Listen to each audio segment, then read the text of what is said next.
Did something just move in the still, deep darkness of your room? You must be imagining it, right? I mean, a play of light, maybe a floating piece of debris in your eye, but then you see it move again. Something in the shadows of your darkened room moved, and now it glides from the closet to the end of your bed. Your breath stops in your throat. Your heart begins racing. You slowly squeeze your eyes closed, trying to convince yourself it's all in your mind. It's just in your mind. And then you hear it move.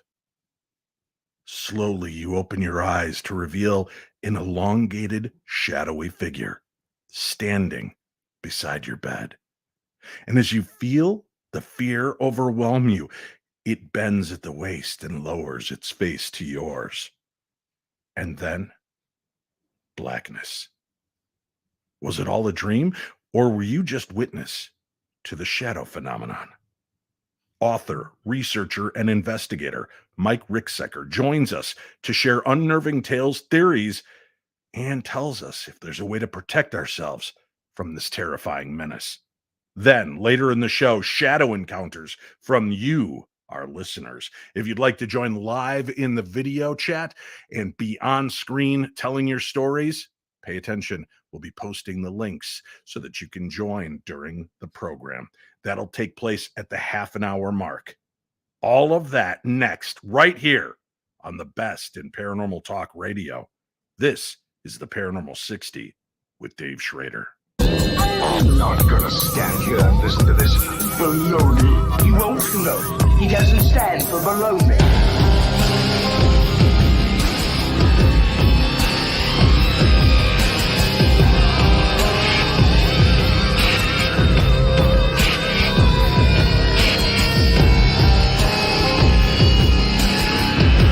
Sounds like a lot of supernatural baloney to me. Supernatural, perhaps. Baloney, perhaps not.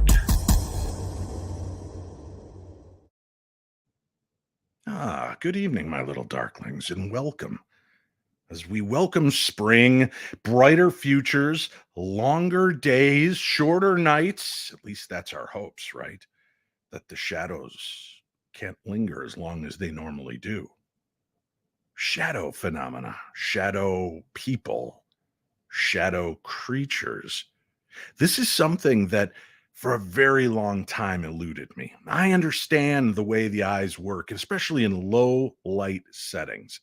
Your eyes, like the aperture of a camera, constantly flexing, opening, closing, trying to find focal points. Our eyes are coated in debris. If you don't believe me, think about how many times in class you stared off into space and would see a little squiggle start to make its way into the frame until you looked at it and then it would dart away. The small pieces of debris known as floaters in our eyes in low light settings can cause disturbing images. Or is that just what we tell ourselves? Is there something really there in the darkness? As I said, I wasn't a keen believer until I had my first encounter with a shadow person. When I saw that being directly in front of me as we walked through one another, I left that moment a believer, knowing that all of the experiences I had heard, rolled my eyes at, scoffed at, they may be true.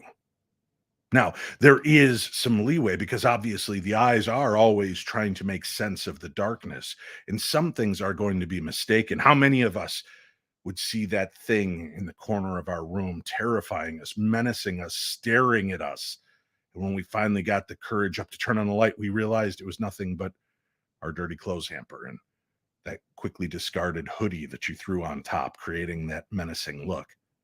Well, we're all human, we're all fallible, we all make mistakes, but there are too many people in too many places around the world from many different walks of life, ages, religions, philosophies, who all share these strange encounters. What are these beings?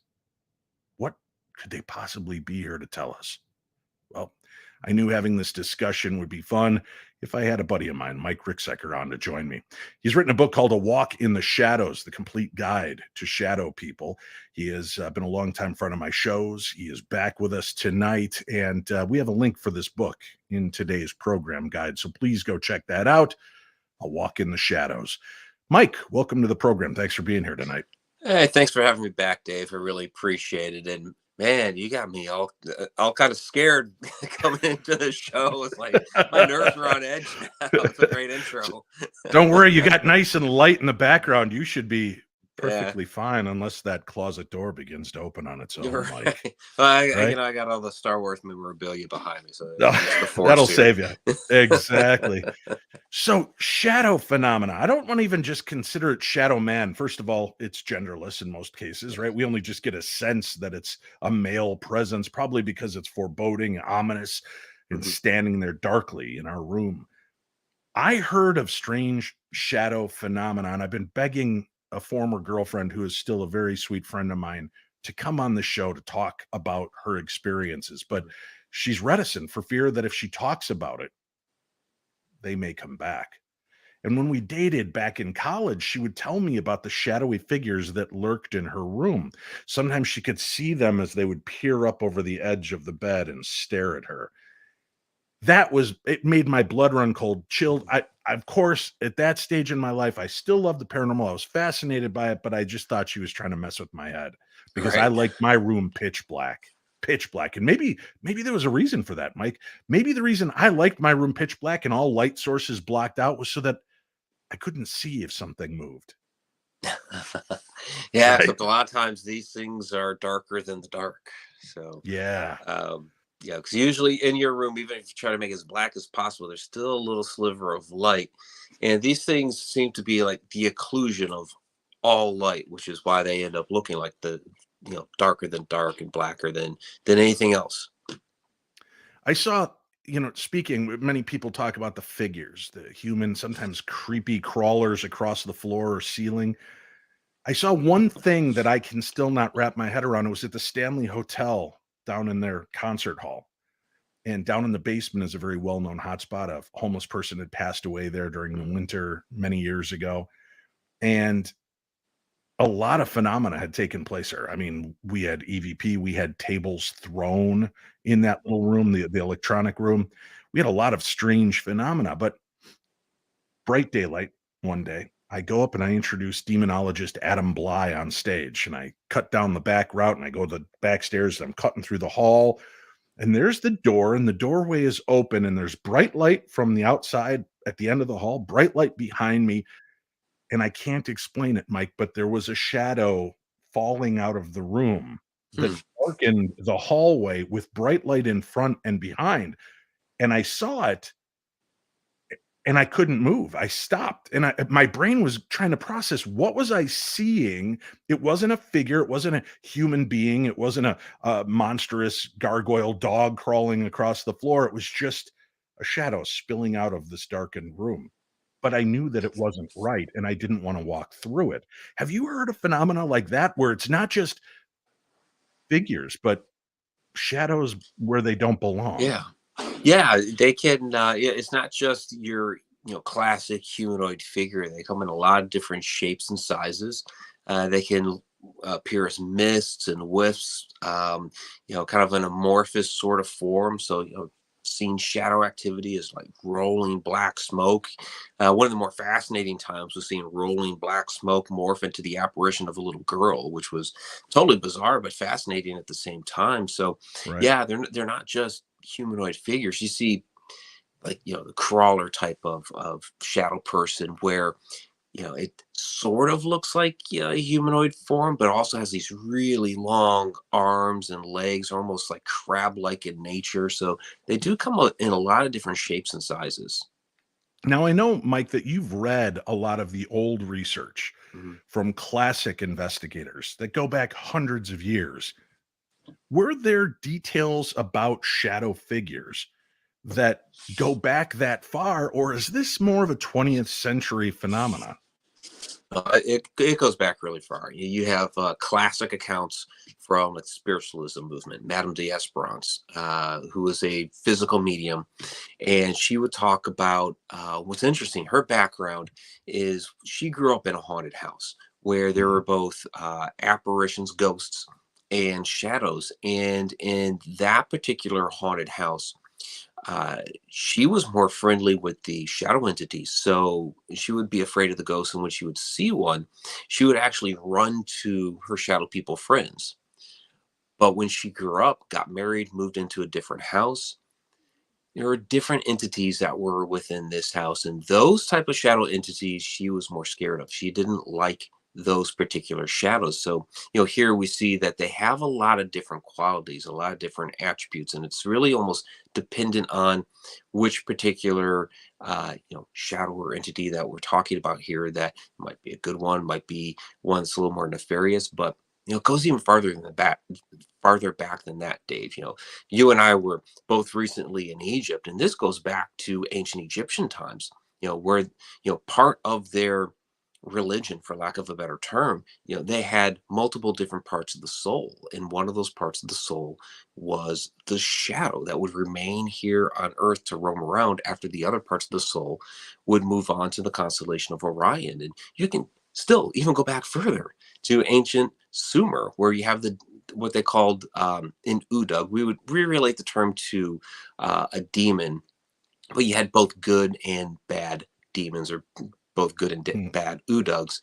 And this one Alu, very, very similar to a lot of the different phenomena that we experience with shadows, where it would hover over a person at night, had no features, no eyes, no nose, no mouth, didn't even have limbs, but would hover over a person at night. And they called it a binding demon because it would paralyze the person. And you'd have that sleep paralysis type of experience with this entity. So yes, this goes back very, very far into our history. Something that fascinates me about that, and I've shared this story in the past. Dr. Andrew Nichols had shared this with me, and I had asked him about black-eyed kid phenomena, and he actually said, I have a weird story to share. And he talked about being out of body one night, and when he was returning to his body, he floated into the room, was floating over his body when his body's eyes opened. They were jet black, and he smiled up at himself. And he panicked and then tried to force himself back into the body.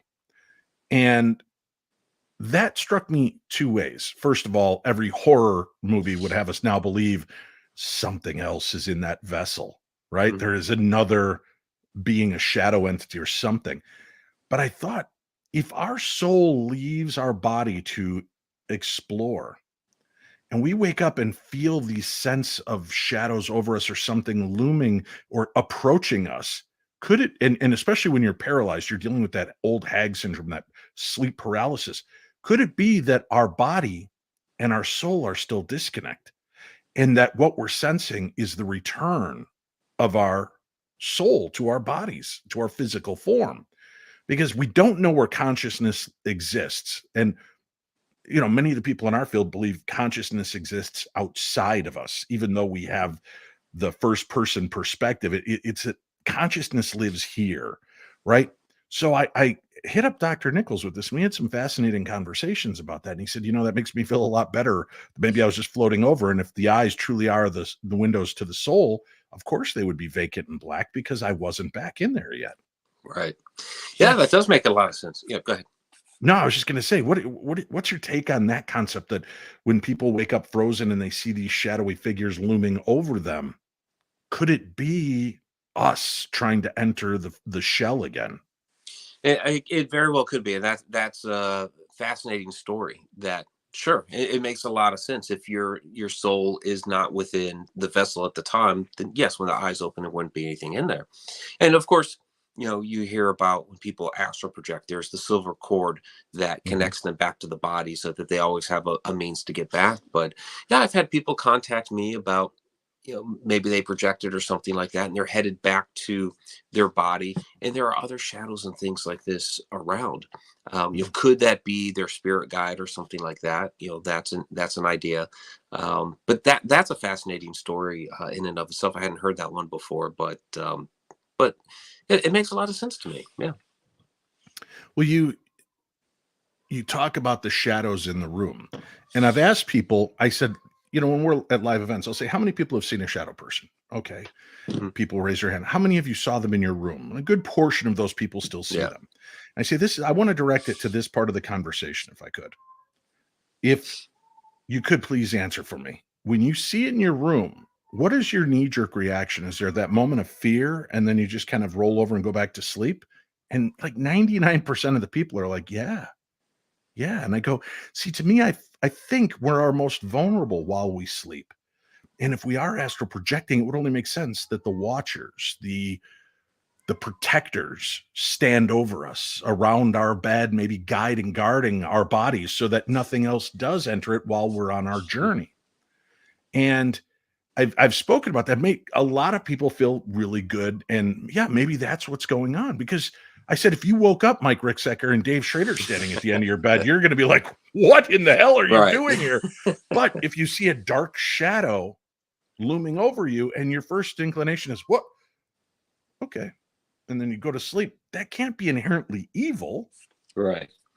Yeah, it's really fascinating, this whole phenomenon, because a lot of people, when they initially see that shadow, sure, they'll roll over, go back to sleep.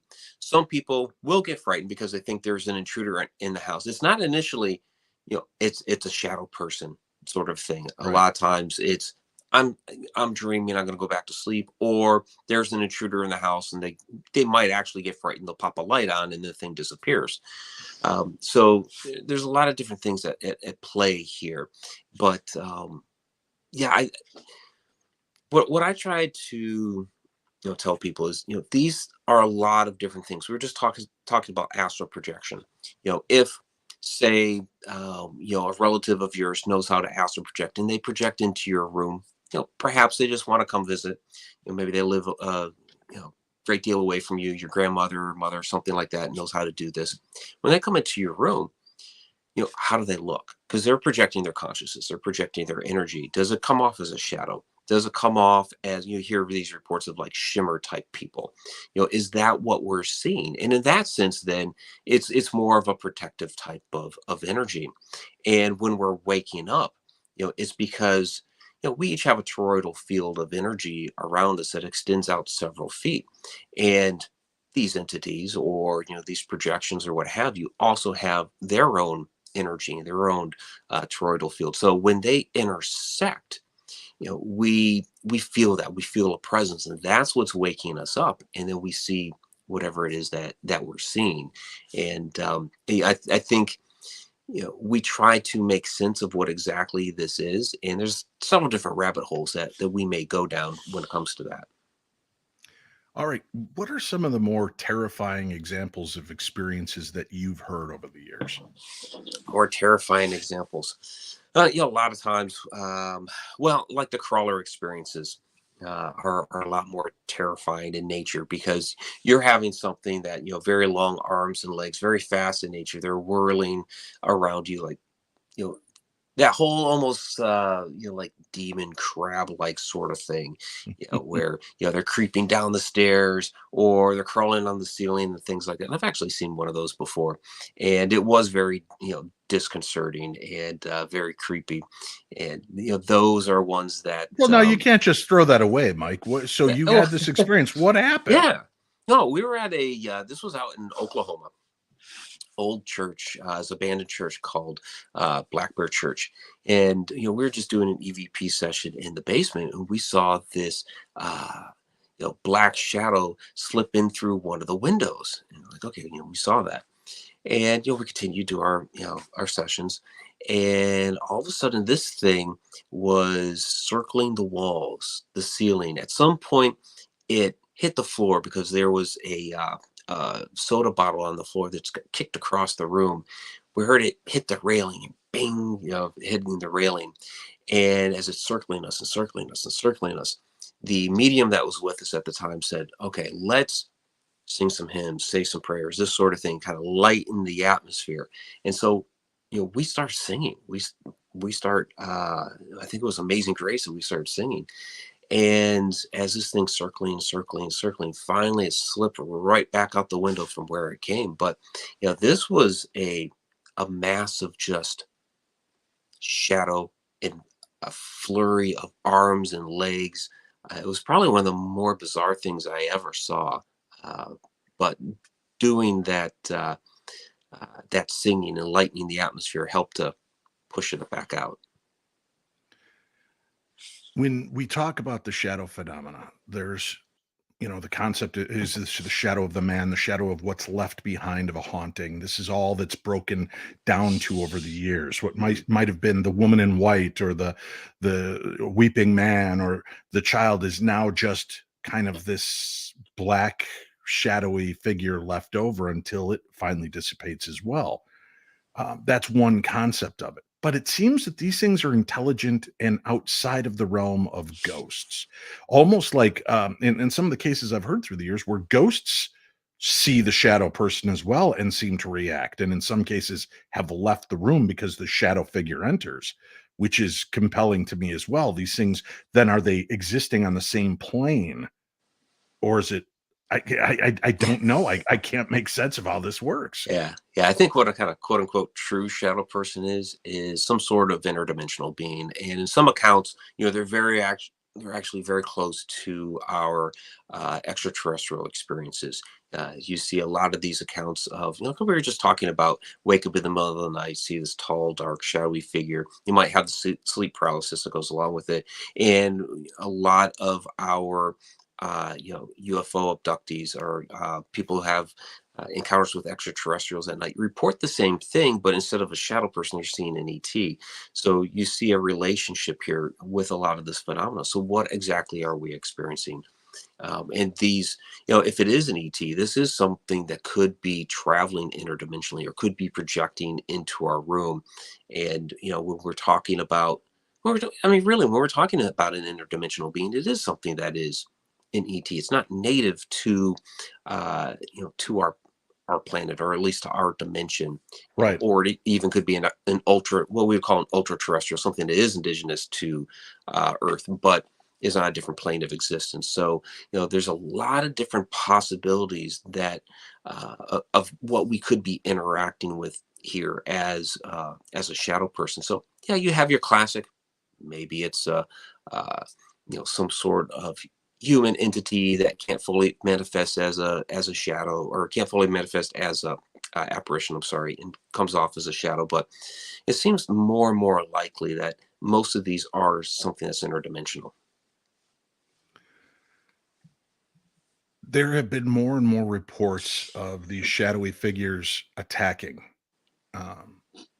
It went from silent vigil, watching over, to more violent, more terrifying, more in your face, leaving the scratch marks, leaving behind physical evidence, as in the blankets and sheets are ripped from the bed.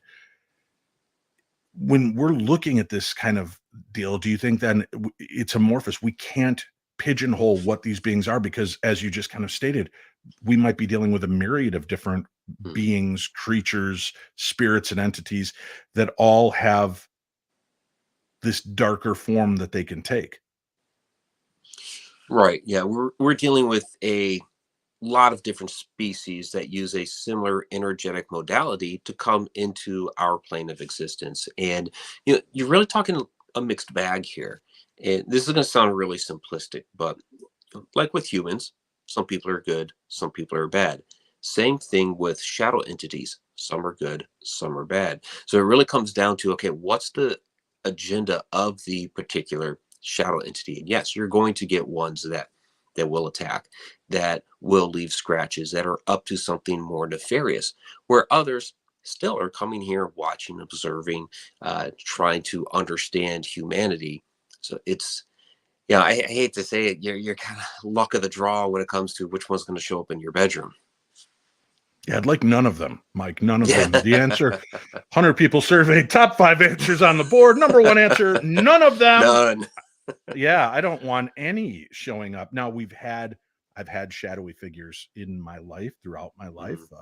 We've had experiences like this. I still think one of the most terrifying experiences I ever heard. A woman that had contacted me begging for help on shadow people, and she just did not know what to do. And I tried to go through the softening of it. Maybe they're just guardians, or she goes, no, this thing is not happy and it does not abide by rules. I said, well, okay, now you've got me perplexed. What do you mean by it doesn't abide by rules?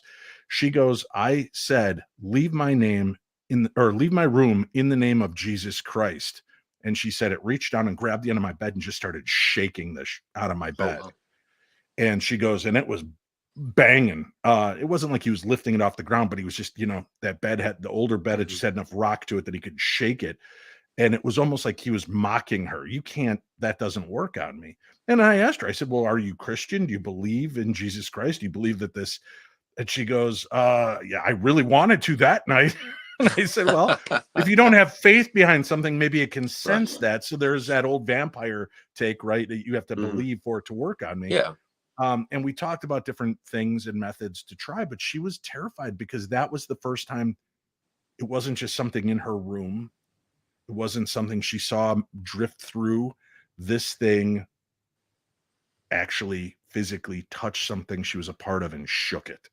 Yeah. So there is this gaining of energy. What do you know about how to protect ourselves from this? Is it a different type of protection that we can use for the shadowy realm? Well, and you kind of hit on it right there a moment ago, is whatever it is that you are going to use for protection, you have to believe in it. You can't just throw a name out there like, Jesus or whomever, if you don't truly believe in it. So when we have done cleansings in the past and things like that, we would cater it to the belief system of whoever is there in the house. Okay, what do you believe? What do you think is going to, push this out? Is it Jesus, or do we need to bring in a Native American shaman to perform some sort of ritual or something like that? The most malevolent experience that I had in dealing with these shadow entities, we had called out Carl Johnson, our friend Carl, to deal with that. And, this was a red-eyed shadow entity, which actually did get physical with the girl in the middle of the cleansing. She had, come into the household. We told the family originally to stay outside. She had come in to use the restroom, and all of a sudden, she's talking at something unseen against the wall. Carl decides to do blessing over her. And as he's doing this, she gets punched in the gut, or, it looks like we couldn't see it at the time. But it was as she got punched in the gut, fell over. We picked her up, put her back in the bed. She was okay.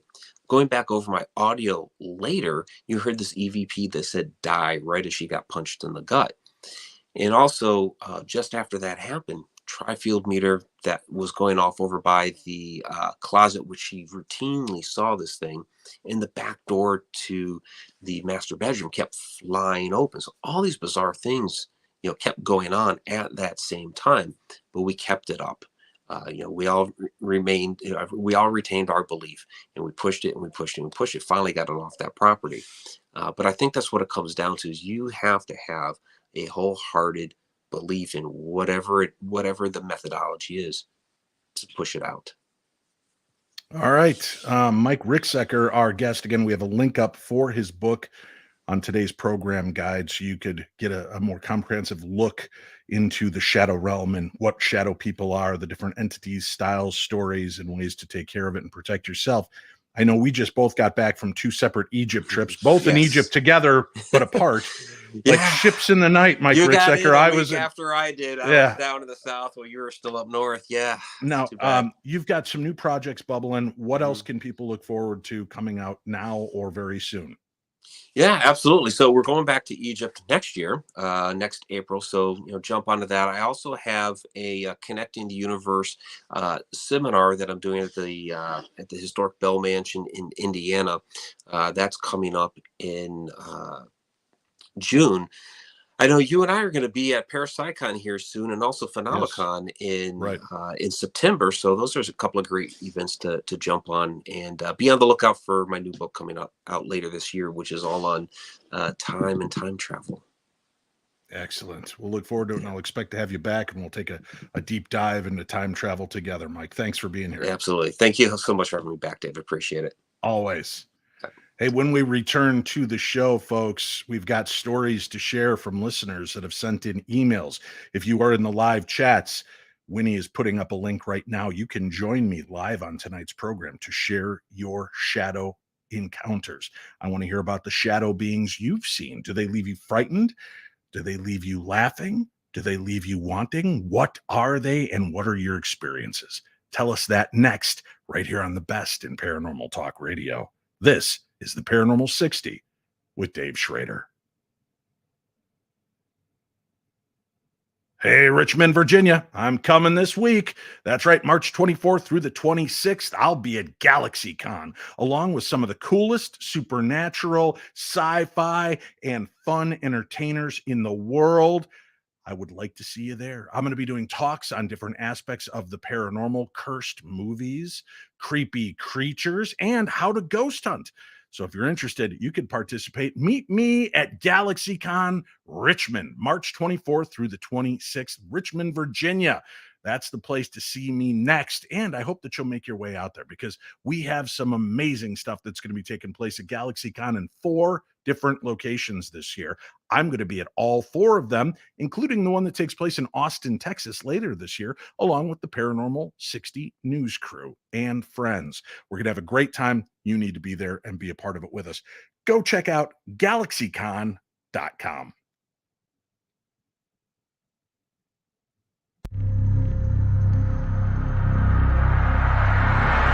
Haunted Magazine is a publication dedicated to all things paranormal and spooky.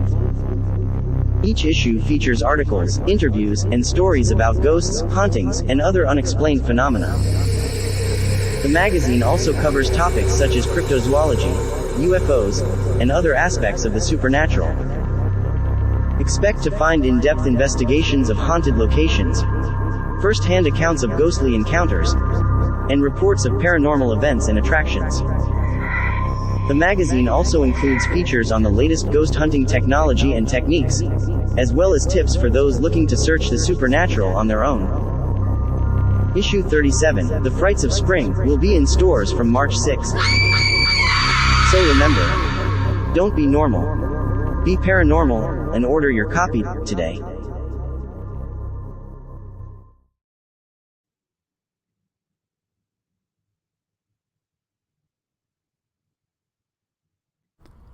Join us for this amazing paranormal conference that's being held in a haunted school in Glen Beulah, Wisconsin. Haunted Midwest Ghost Tours presents Great Lakes Paranormal Conference on September 22nd through the 24th, 2023.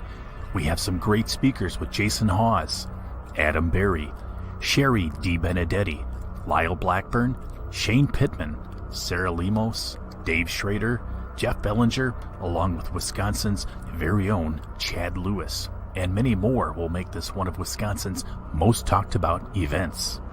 We have over 40 vendors and nighttime investigations at various haunted locations with special guests.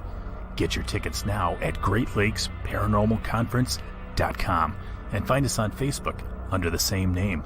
Choose from VIP, General 3-Day, and Day Pass. Again, that's GreatLakesParanormalConference.com.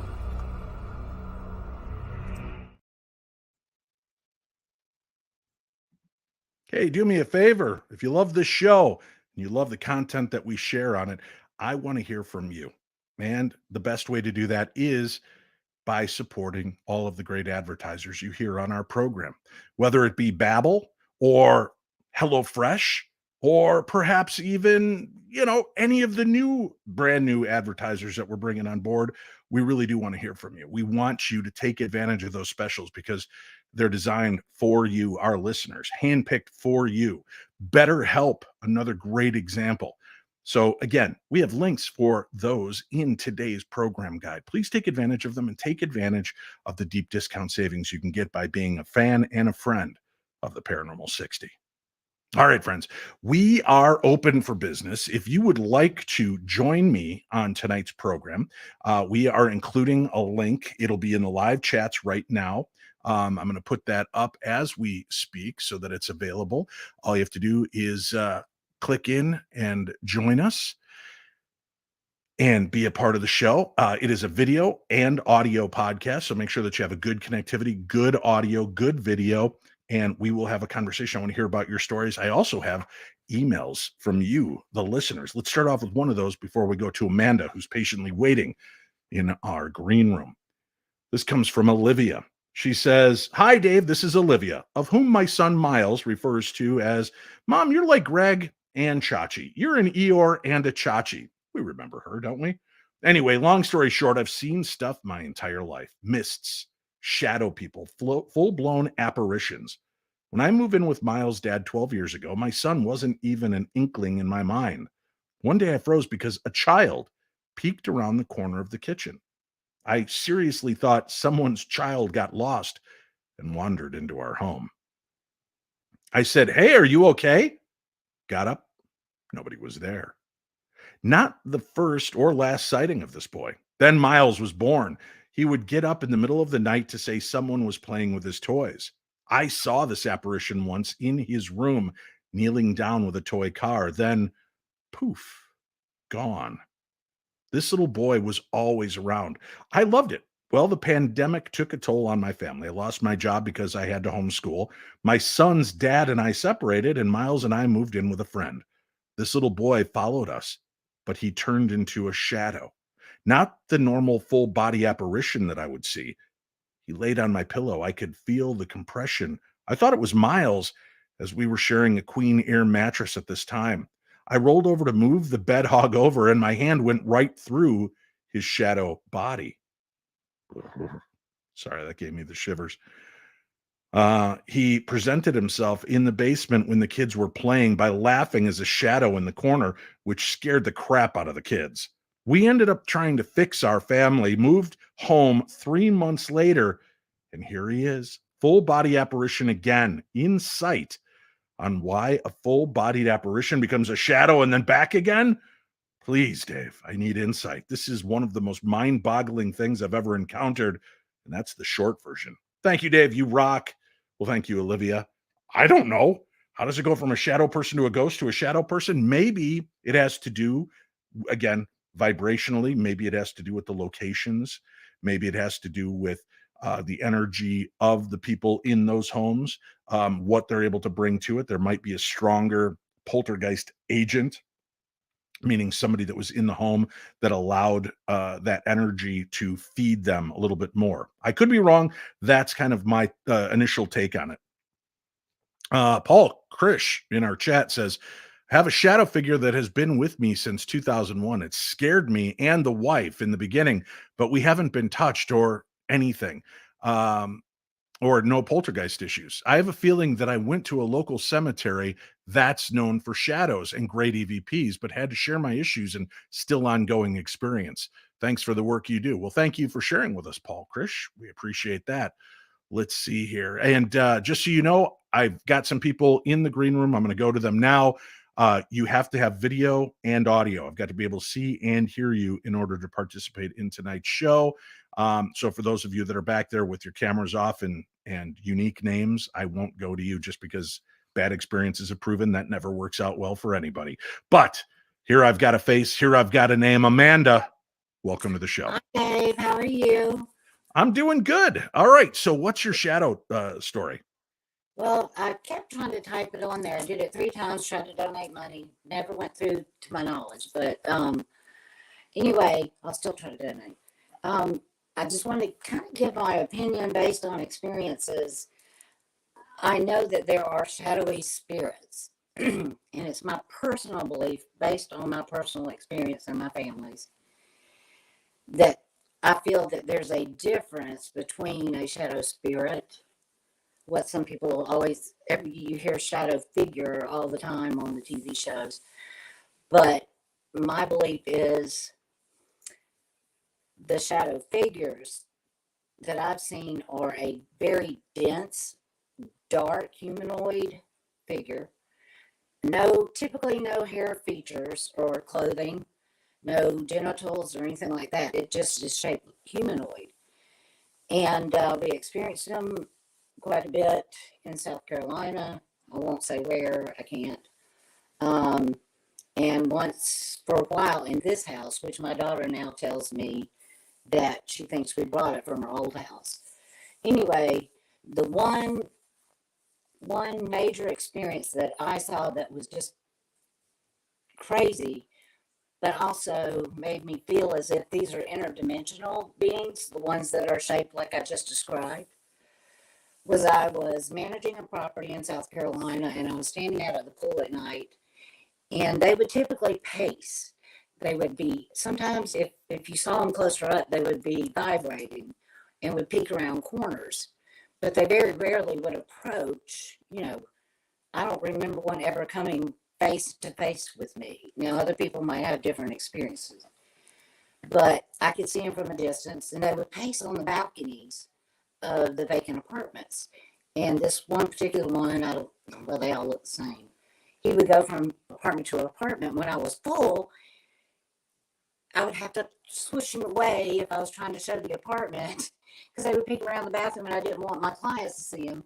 But anyway, I'd watch him pace on the balcony, and I saw one night jump off the balcony and at an inhuman speed run across the courtyard and jump on the first set of stairs, and then kept jumping until it got to the top of the roof. These, I believe, this is my personal opinion, are interdimensional. I've never had one try to hurt me. They scare the hell out of me. I don't want to see one again. But I think they're different from some shadowy spirits that can actually interact. That's just black mass.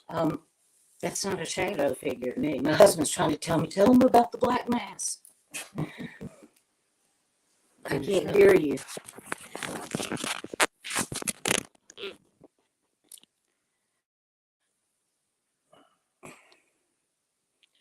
I can't hear him, and now I've lost him.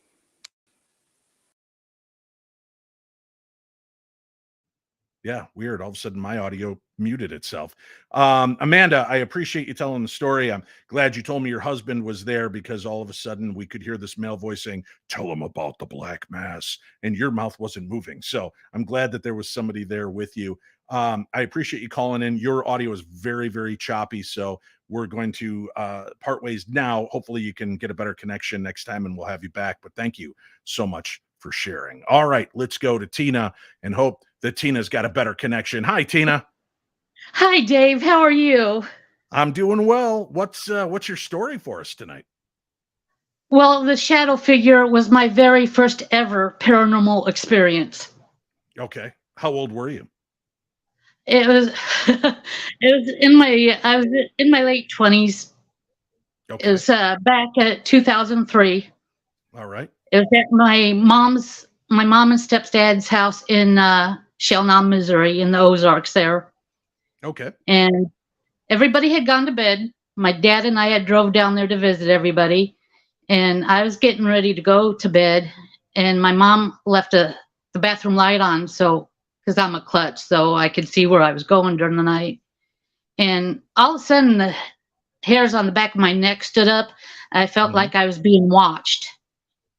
As I turned to the bedroom door, there's this black from head to toe, just completely black, blocking out the light from the bathroom.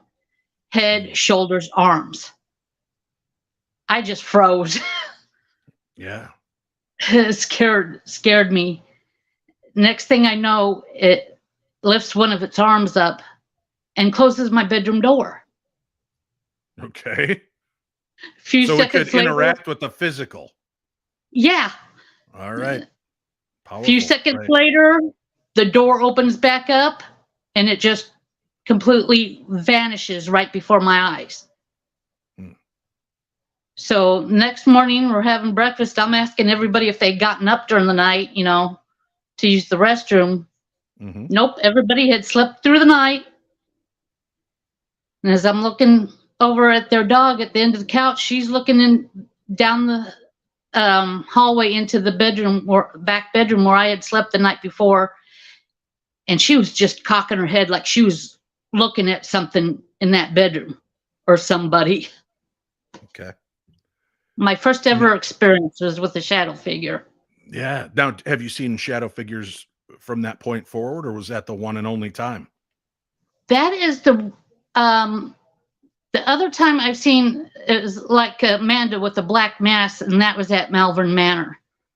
Okay. And here in Iowa. Those are the only 2 times I've ever seen something. Well, chilling stuff. Thank you, Tina, for staying up late with us and joining us on the show. You're welcome. Thank you. Thank you. Have a great rest of your night. All right, Donna's here. Donna, welcome to the show. Oh, no microphone. We're not hearing you. Yeah, I'll give you a chance to reconnect here and see if we can get it. While you're doing that, I'm going to read another quick little email here. Hey, Dave, when me and my brother were growing up, we lived in, let's just say, an interesting house. While there are many weird things that happened at this house, this experience was the most unique. So one day, when me and my older brother, about 10 to 12 years in age, were running around the house trying to beat the crap out of each other, well, as we reached the top of the stairs, I thought I had him. As I go to push him into the wall, he turns to run down the hallway and steps on the bottom of the long curtains, and out shoots this gray shadow thing that was about the size of a rabbit. The thing raced around the hallways, banks the corner, and goes straight into my room. Me and my brother just stared at the now empty hallway, wondering what we just saw. In the end, we decided the game was over and just go downstairs and not think about what's lurking upstairs. Dave, it was the middle of the day. We were the only ones home. There are no animals in that house. Still to this day, almost 30 years later, I can still see it clearly in my mind, like I had seen it yesterday. And I still have no explanation for what we saw. And that comes from Melissa Griffith. Thank you, Melissa. I appreciate you sharing that. All right, Donna, are you back with me now? Yeah, my headphones decided to punk out on me. No worries. All right. Well, welcome. What's your shadow figure or shadow I have story? a couple of them, and both were in cemeteries. So the first one was back in 1992 in Salem for the 300th anniversary. And I was in the old cemetery there where, my friends and I were looking at grave markers and whatnot. And we were almost kind of doing the conga line thing until I started hearing, psst, over here. And I go look towards the trees towards the back, and I see this little kid, like a little boy, kind of peeking behind a tree and, going back. So I go check it out and investigate. And then I hear, no, over here. So they were kind of playing the kids were playing hide and seek with me in the cemetery. The ghost children. It was kind of interesting to have other people looking at me wandering around the cemetery trying to find these kids. That's crazy. All right. So you see this for yourself. How does your brain process it at the time? Are you is it one of those things where you're like, hey, no, we just saw children. I'm that's it. I just mistaken the way I saw them. I fall right into it. I mean, I seem to sense them, and I acknowledge them, and I proceed to take it. Crystal, it's over in Salem, Massachusetts, the main town cemetery there, where not the condemned were buried, but the like the judges and a lot of the other townsfolk.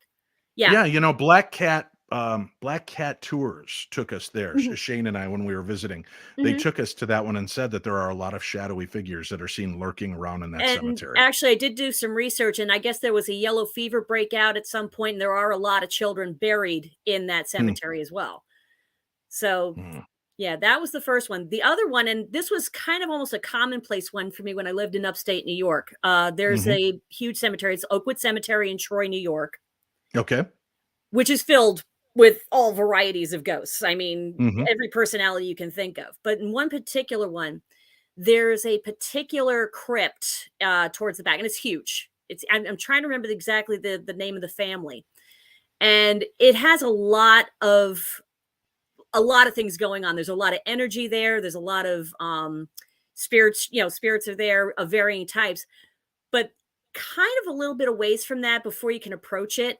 Occasionally, I would get what I would call a guardian shadow that would pop up. So if things were bad, like for instance, something was not quite right, and especially since the area has been rumored to be used for ritual practices, this particular shadow would show up, and it would look like a man, like in an overcoat, long overcoat, and I would almost say like longer hair, but it was like I said, it's a shadow form. And if he showed up, I knew, okay, don't approach that area. Don't investigate. Don't look, just walk away. And then wait for another time period. And that would happen on a regular basis, actually. Yeah. Do you ever feel that these things were otherworldly, like they weren't ever human spirits, that they might be elementals or part of something? This was a combination. I mean, you had like you said, elemental. You'd have, I hate saying the word demonic, but in kind of that genre, you had actual ghosts. You had, it's like anything you could throw into the mix. You were getting in this one spot, pretty much. Sure. Very cool.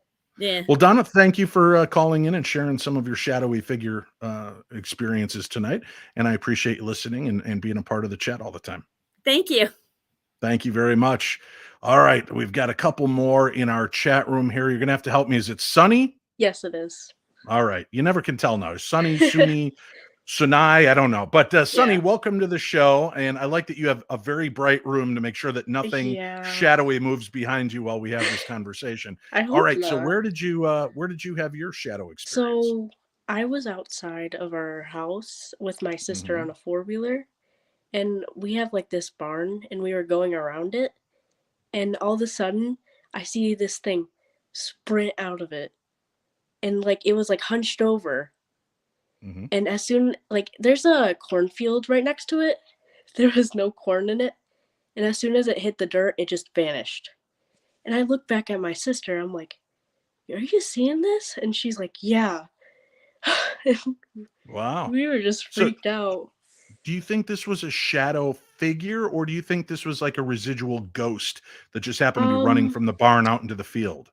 I don't think it was a ghost. Okay. Yeah, I think it was just like a figure. Did you go into the barn to check to see if anything had been disturbed or changed?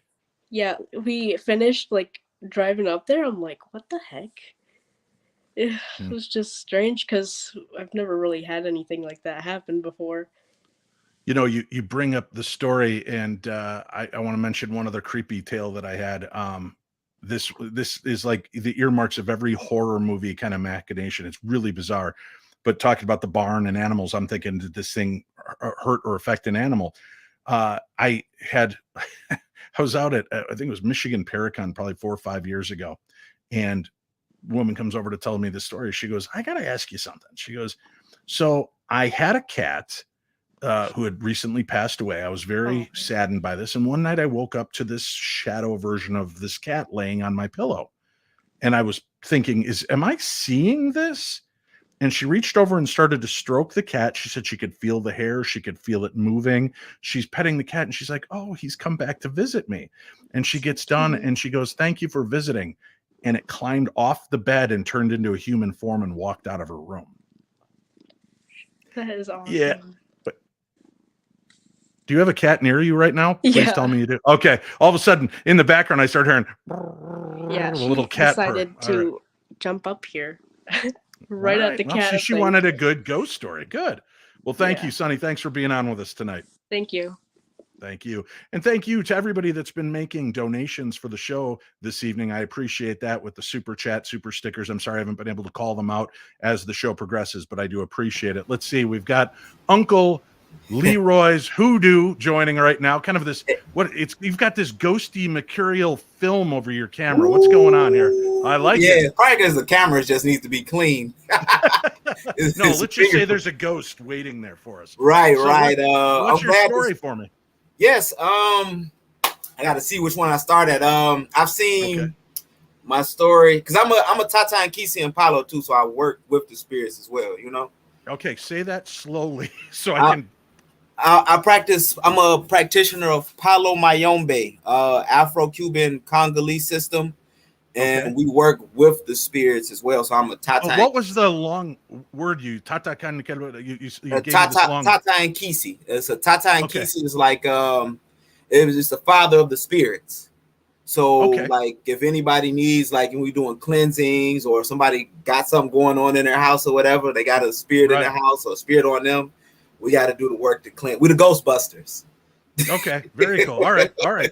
So well, we got to now. You've already piqued my curiosity. You're going to have to come on the show for a full show, and we'll talk deeper about this. But I was in your comments about that. I was in your comments, and I had one because I seen you on the show too. You were doing the automatic writing thing. Yeah. And how I know that Lizzie Borden. How I know it was real because my first time when I found out that I was a medium and that spirit mounts me, first thing that happened was my hands start shaking uncontrollably. I'm like, oh, what's going on? What? Somebody stop this. And I seen you do it. I said, yep. Uh-oh. Yeah. But yeah, I would love to come on the show. We set a time where if you send me an email, I can email and I can send you some information, my information. Please. Yeah, hit me up after the show tonight, Dave at paranormal60.com, and we'll get you on for a full program. But let's get into a tale or two tonight that you can share with us. Oh, okay. I'm gonna give you two tales. The first one was it was the hat. They call it, was it the Hat Man, the Shadow Man with wears a top hat. Right. So I didn't know this was a thing until something told me to look this up, and I didn't know this happened all around the world. But it was 3 a.m. I'm asleep. I got sleep paralysis. I had sleep paralysis. I wake up. I can see the time and everything on the clock. You know, it's 3 o'clock, like clear clock on the dot. My eyes like shift to the side. I can't move my body or nothing. And this guy like 6-7 foot shadow man, top hat, trench coat, standing over my bed, just no eyes or nothing. But you can tell that it's looking down on you.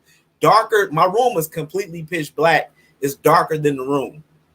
So once I looked this up and found out this was real and that this is happening to people all over the world, that really like set me on a frenzy and like spooked me out because I never knew this was a thing. I'm thinking like, well, maybe it's my mind playing tricks on me. No, our good friend Heidi Hollis, who I want to have on another episode. Maybe we can pair you two up on an upcoming show. Heidi Hollis writes extensively about the Hat Man phenomena and shadow figures, and I wanted to get her on another time. So this might be a good matching in the future. But yeah, the hat phenomena, and it's strange. You say top hat. Some people call it a fedora. Other people have, other people think it's almost like those flat caps, like the English flat caps. But it's almost like it's its own race of shadow beings. First of all, they're very dapper and well dressed, right? Unlike the schlubs that are just lurking around in corners, crawling up your ceiling. These things have got a different, more powerful sense to them, which is very. But it's so weird. It's like, are these like spirits that choose like 1800 and early 1900 dress or something like that? Like it's so crazy. Like, why would you come into my house like dressed up like a president from the late 1800s? Right. So well, you know what? Weird. That's something we've been talking about that I think is fascinating and why we see this. Because when you think about it, right, and you talk about the type of hauntings that are normally seen today, most people will tell you it's the late 1800s to the early 1900s, that type of dress, garb, and look. But we also can think of just how distressing that time was. Civil War, World War I, there was so much loss. You've got flu outbreaks, you've got disease, you've got people being wiped out. People are begging to make communication with the other side. And spiritualism. Right. Did we somehow rupture the time stream by having so many people focused at one point in time trying to communicate? So does that allow spirit realm from the 1800s to early 1900s into our era a lot more easily? Because there's this huge psychic scar that's been left on our world. And it's usually when we see these spirits, these old spirits, it's usually, you rarely hear about spirits that somebody has seen from the Roman period or I seen the Assyrian ghost. You don't really see that, but it's always usually when we see these older spirits, if it's not from this time frame, it's really from like the 1800s because we got the Civil War. It's so intermediate with us, like this is something that happened. I mean, it was 100, 200 years ago, but it's like right there. Can I ask you a question? And I this may sound strange and off-putting, but I'm curious of your thoughts on this. I've been to Gettysburg. I've been to battlefields. I've been to places where there was death and war and carnage. I don't hear about African-American ghosts, and they fought for our country. I don't hear about enslaved people's ghosts. It's all the white warriors and people that are there. Why do you think that is? That that we're not seeing the black culture spirits as prominently? Is it because there was a more spiritual element to that? I don't mean to sound ignorant. I just can't wrap my head around why aren't we hearing more. I came to that. I asked that question too. I'm starting to see it now in the show. So a lot of the places where somebody will move on a plantation, then that's where they see the spirits at. And then you want to deal with places where maroonage happened at. So like, what is it? The Dismal Swamp in Virginia. So we're dealing, if you notice these places where you see UFOs, you see South Carolina, they had a thing with the reptilians and all that. Remember, these places had heavy African presence and Native American. So a lot of people at that time, they hid in those swamps. So if you know, the same in Jersey. People don't think about Jersey. New Jersey was a slave state. And then you deal with stuff like the what is that? The Devils, what is that thing? Jersey Devil.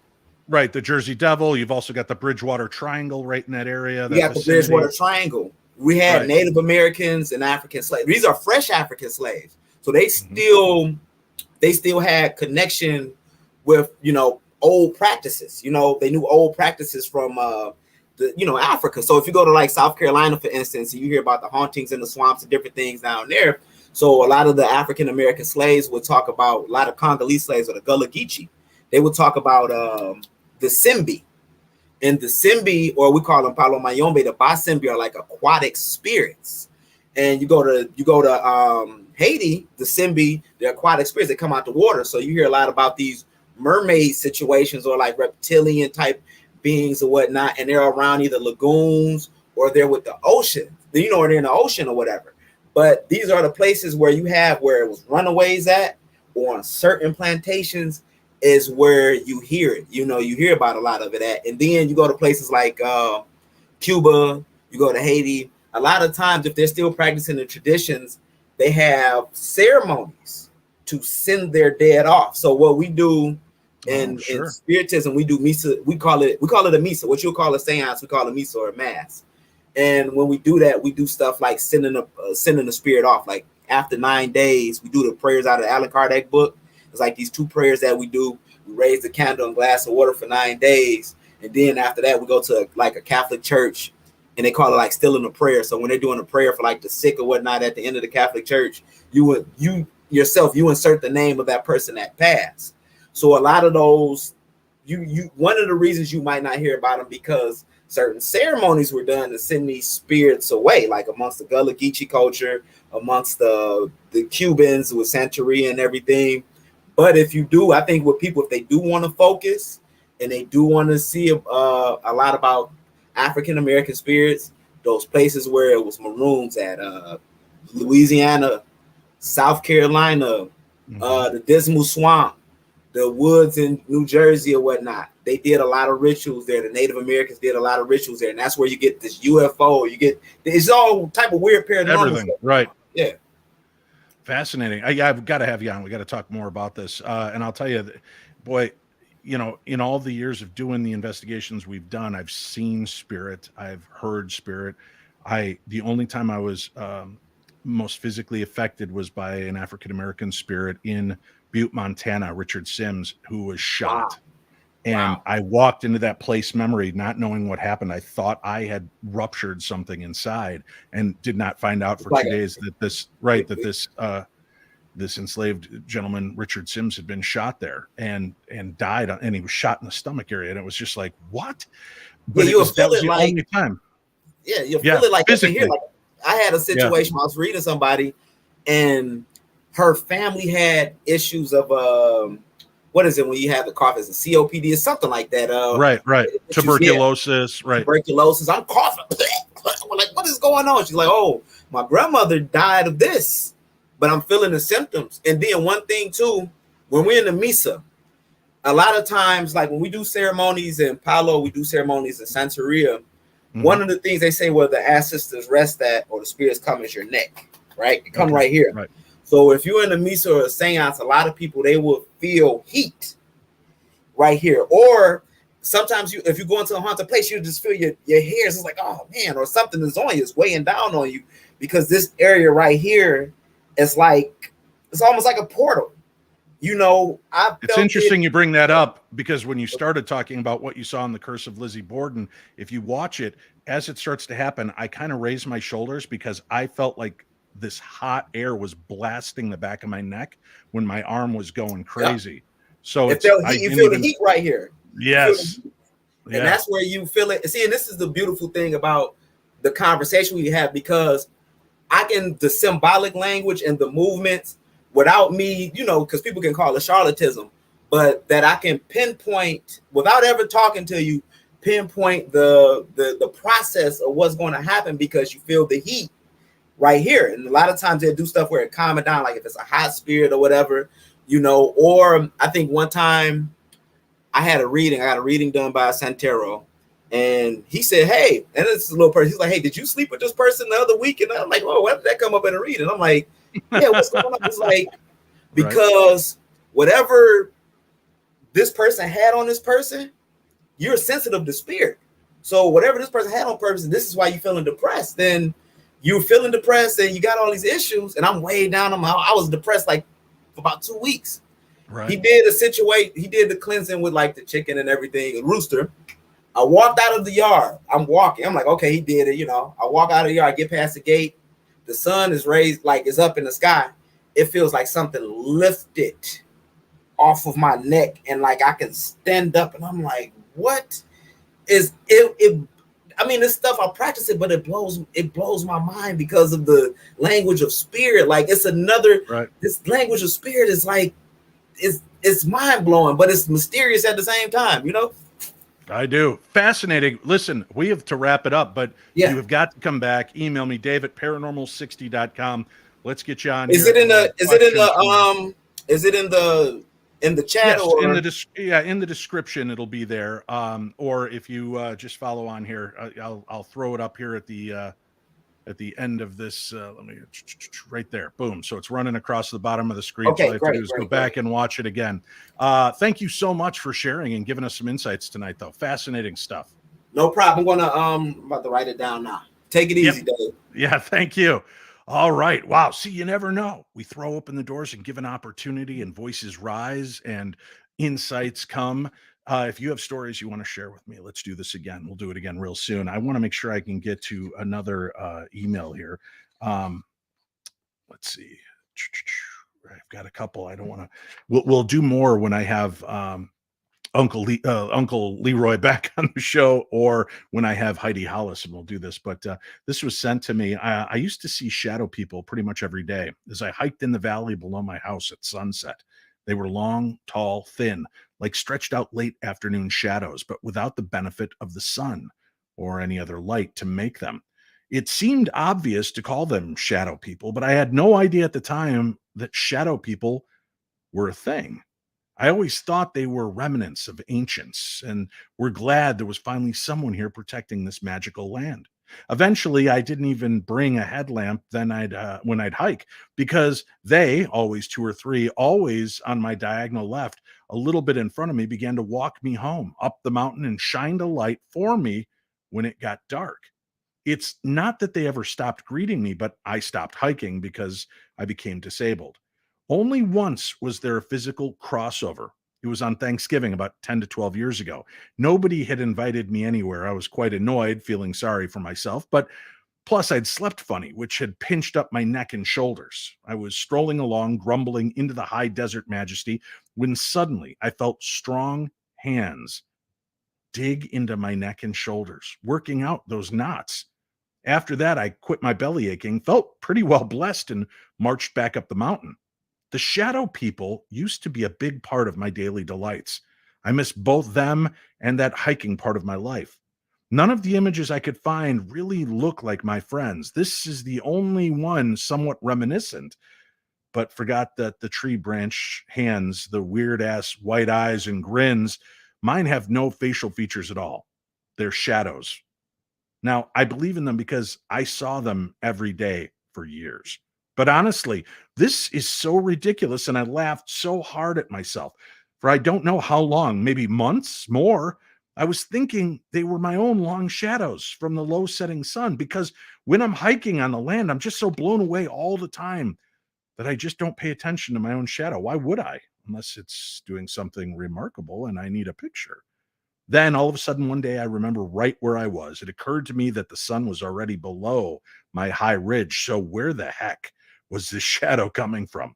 It was keeping pace with me, just like my own long afternoon shadow, but it was not my shadow, and there was no light anywhere to make it. I can't remember if it's the very first time I eventually realized there were two, but all the times of being really aware of them every day for years, there were always either two or three, always in the same formation and always to the same place, to my left and up in front of me. At first, they always met me in that same spot, always on my way home. But as they got to know me more, the time and place became more haphazard. Even though I did love and trust them and feel honored, I just thought it wouldn't be a bad idea to keep them out of my house. So I never let them come any closer than the top of my driveway. I hope they know that I'm fine and that the land's fine, considering the climate here has gone topsy-turvy. So thank you for sending in your stories, sharing, and being a part of tonight's show. Uncle Lenny, stay in the green room. I'll talk to you after the show, and we'll make sure that we can set this up. And watching the response from the audience, you seem to have enjoyed his visit with us as much as I did. This is an amazing show to share with friends, relatives, and neighbors, because you never know who might have had an experience that they could share with you, give you insights into different elements of the unseen world around us. I hope that the darkness is just a little bit more light with the information that we share here. And I hope your journey into the unknown is enriching and filled with wonder and awe, just like mine has been. Thank you for joining me, and thank you to my guest, Mike Ricksecker, for joining us this evening. We'll talk more about the Shadow Realm right here on the best in Paranormal Talk Radio. I'm Dave Schrader, and this is my Paranormal 60.